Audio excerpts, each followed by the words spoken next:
कहा जाता है, जब भी अधर्म बढ़ता है, तब धरती पर एक शक्ति उतरती ही उतरती है। ये शक्ति कभी छोटे रूप में आकर अपना काम कर देता है, तो कभी बड़ा रूप धारण करके पृथ्वी पर अधर्म को खत्म करता है। ये वो शक्ति होता है जो खुद ईश्वर का रूप होता है, और उस शक्ति का नाम है श्री कृष्ण। लेकिन क्या श्री कृष्ण वास्तव में इस धरती पर आए थे? क्या वो सिर्फ एक धार्मिक कथा है, या कोई ऐसा सच जो इतिहास की परतों के नीचे आज भी छिपा हुआ है? या क्या आज भी श्री कृष्ण किसी शक्ति के रूप में धरती पर निवास करते हैं? आज मैं आपको बताने वाला हूं ऐसे 5 सबूत जो आपके रोंगटे खड़े कर देंगे, क्योंकि ये सबूत सिर्फ कहानी नहीं, बल्कि हकीकत है, और इसके प्रूफ हैं। भगवान श्री कृष्ण परम अवतार माने जाते हैं। वे श्रीहरि का एक ऐसा अवतार है जो कि पृथ्वी में आने के बाद सबसे ज्यादा पूजनीय माना जाता है।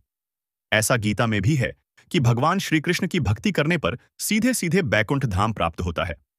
माना जाता है कि भगवान श्री कृष्ण के बैकुंठ लौटने के बाद ही इस दुनिया में कलयुग का आरंभ हुआ। लेकिन उसके बावजूद भी बहुत सारे लोग भगवान श्री कृष्ण के एग्जिस्टेंस पर विश्वास नहीं करते, और कुछ लोग करते भी हैं तो ये कहते हैं कि श्री कृष्ण भगवान थे ही नहीं, अवतार थे। तो ये दास्तां उन सारे लोगों के मुंह पर करारा जवाब होगा। जो भी व्यक्ति चाहे वो किसी भी धर्म का हो, अगर भगवान श्री कृष्ण की एग्जिस्टेंस पर विश्वास नहीं करते हैं, तो वो सबूतों को जानने के बाद पूरी ऊपर से नीचे तक उनके भक्त बनने पर मजबूर हो जाएंगे, और वे एक अलग ही पॉजिटिव एनर्जी वाले इंसान बन जाएंगे। अब आपके ज्यादा वक्त ना लेकर मैं सीधे सारे सबूतों को बताता हूं। पहला सबूत, मथुरा की धरती से मिला। आपने कृष्ण लीला और उनका मथुरा से संबंध की कथा तो बहुत सुनी होगी, लेकिन सबूत के बारे में कभी नहीं सुना होगा। मथुरा वो जगह जहां से सब कुछ शुरू हुआ था। कहा जाता है, जब भगवान श्री कृष्ण का जन्म हुआ था तो कंस का कारागार खुद कांप उठा था। लेकिन यह सिर्फ कहानी नहीं है, इसके पीछे सबूत भी हैं। कुछ साल पहले मथुरा के विश्राम घाट के पास खुदाई के दौरान बड़े बड़े साइंटिस्ट को और पुरातत्व विभाग को एक पुराना शिलालेख मिला था। इस शिलालेख पत्थर पर खुदे हुए कुछ निशान थे। जब इसे हाई लेवल लेबोरेटरी में ले जाकर रिसर्च किया गया तो यह खुदे हुए निशान साफ साफ कृष्ण नाम की ओर इशारा कर रहा था। उस पत्थर के सैंपल को संभाल कर रखा गया, क्योंकि इस पत्थर के डिमांड और रिसर्च केवल भारत में ही नहीं, बल्कि नशा के वैज्ञानिकों द्वारा भी इसकी रिसर्च की जानी थी। और वाकई, जब इस शिलालेख पत्थर की कार्बन डेटिंग की गई तो जो रिजल्ट आया उसने इतिहासकारों को भी चौंका दिया। वो शिलालेख करीब 4500 साल पुराना था। सोचिए, 4-5 हजार साल पुराना एक पत्थर, और उस पर वही नाम था जिसे आज भी करोड़ों लोग पूजते हैं। वह नाम था श्री कृष्णा। क्या यह सिर्फ इत्तेफाक थी? नहीं ना। दूसरे सबूत बताने से पहले आपसे थोड़ी सी विनती है कि हमारे चैनल को सपोर्ट जरूर कीजिए। बस आपके एक लाइक और एक सब्सक्राइब हमारे स्पिरिचुअल वर्ल्ड टीम को काफी मोटिवेट करेगी। अब मैं दूसरे बड़े सबूत की बात करता हूं। क्या आप जानते हैं, भगवान श्री कृष्ण का दिल आज भी इस धरती पर मौजूद है? जी हां, ये कोई कहानी नहीं, बल्कि ओडिशा में स्थित पुरी के जगन्नाथ मंदिर का सबसे बड़ा रहस्य है। बड़े बड़े महर्षि कहते हैं, जब श्री कृष्ण का देहांत हुआ तो उनका शरीर तो अग्नि में विलीन हो गया, लेकिन उनका दिल नहीं जला। वो चमकता रहा, धड़कता रहा, जैसे किसी अज्ञात धातु से बना हो। वो दिल नदी में बहते हुए पुरी पहुंचा, जहां राजा को दिव्य संकेत मिला कि इसी लकड़ी में भगवान का हृदय छिपा है। और वहीं बना जगन्नाथ मंदिर, जहां आज भी उस दिल को लकड़ी की मूर्ति के अंदर जगन्नाथ टेम्पल में सुरक्षित रखा गया है। हर 12 साल बाद जब पुरानी मूर्ति कमजोर पड़ जाती है तो उस दिल को नई मूर्ति में ट्रांसफर किया जाता है। इस प्रक्रिया को कहते हैं नबक लेबर कहा जाता है। आज भी कई वैज्ञानिक, वो चाहे अमेरिका के वैज्ञानिक हो, या चाहे जर्मनी के वैज्ञानिक हो, या भारत के वैज्ञानिक हो, सब कहते हैं वो हजारों साल पुराने वाले दिल शायद अष्टधातु का मिश्रण है जो एनर्जी फील्ड पैदा करता है। लेकिन पूरी तरह से इस रहस्य को नासा भी नहीं सुलझा पाया, जबकि बड़े बड़े आचार्य, ग्रंथों और ज्ञानियों का मानना है कि वो श्री कृष्ण की दिव्य चेतना है जो आज भी जीवित है। MIT जैसे आधुनिक संस्थान आज भी मेटलिक आर्टिफिशियल हार्ट बनाने की कोशिश कर रहे हैं, जो इंसान को मौत के बाद भी जिंदा रख सके, लेकिन वह बार बार फेल हो जा रहे हैं। ऐसे में अभी तक तो यही माना जाता है कि श्री कृष्णा जिंदा है, और हर अधर्मी और झूठे लोगों को, चाहे उनका झूठ और अधर्म कितना भी बुरा हो, उनके कर्मों का फल जरूर देते हैं।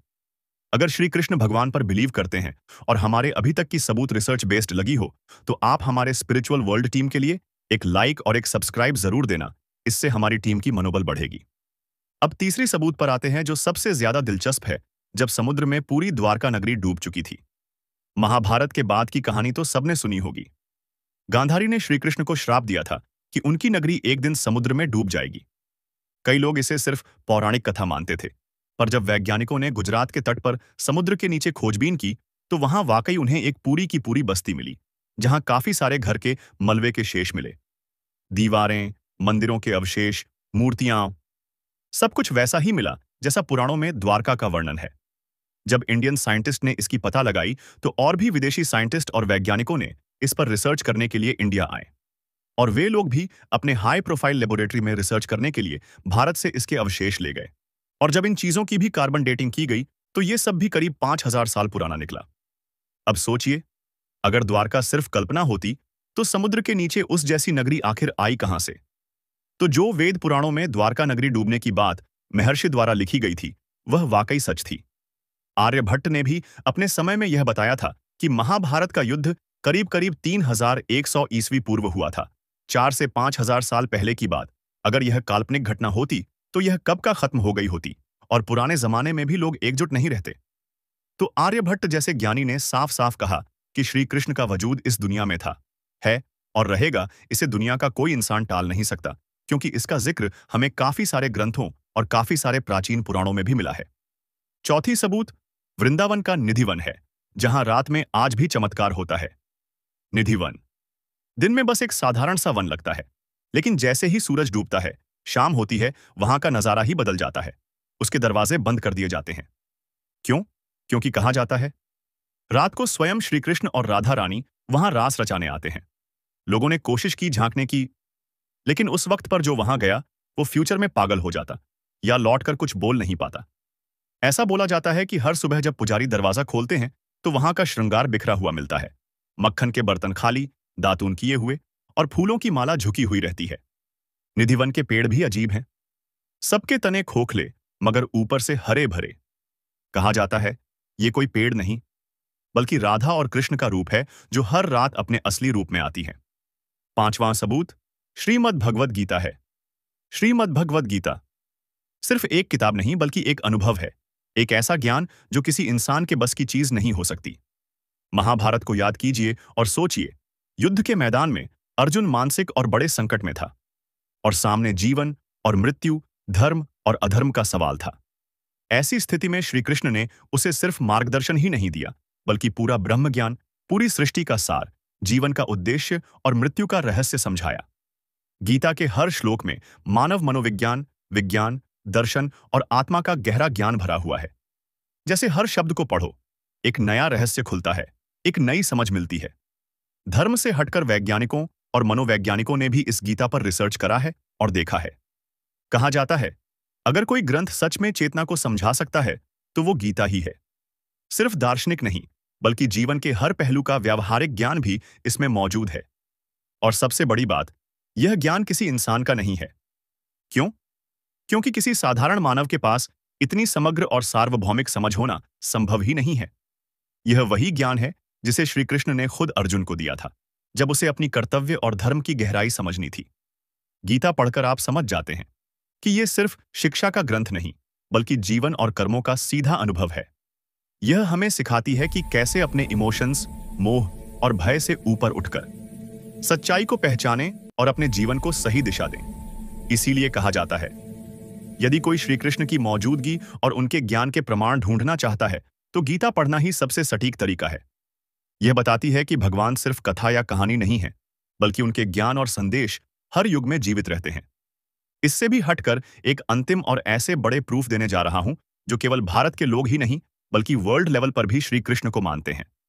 ये पांचवी सबूत है ग्रीक सिक्के पर श्री कृष्ण का चित्र।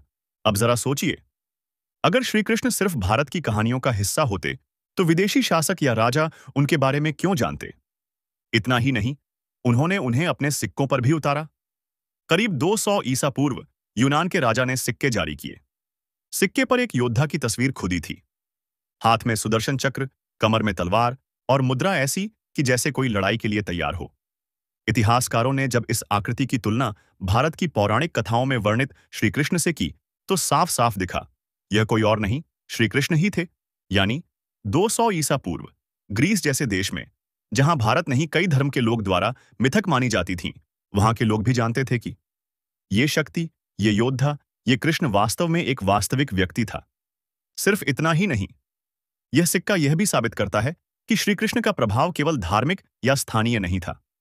उनकी गाथाएं, उनकी प्रतिमाएं इतने दूर देशों तक पहुंची कि विदेशी शासक भी उनकी महिमा और पहचान से अवगत थे। सोचिए, कोई कल्पना इतनी दूर तक फैल सकती है क्या? नहीं। केवल सच ही इतना मजबूत होता है जो दूर दूर तक फैल सकता है। इतना ही नहीं, इंडोनेशिया में भी वहां के करेंसी पर पुराने समय से लेकर कुछ समय पहले तक भारत के प्राचीन देवी देवताओं का फोटो था। तो शायद यही कारण है कि जब कोई कृष्ण का नाम लेता है तो उसके जीवन में एक अजीब सी शांति उतर आती है, क्योंकि कृष्ण कहानी नहीं, अनुभव है। और जो उन्हें एक बार महसूस कर लेता है वो कभी पहले जैसा नहीं रहता।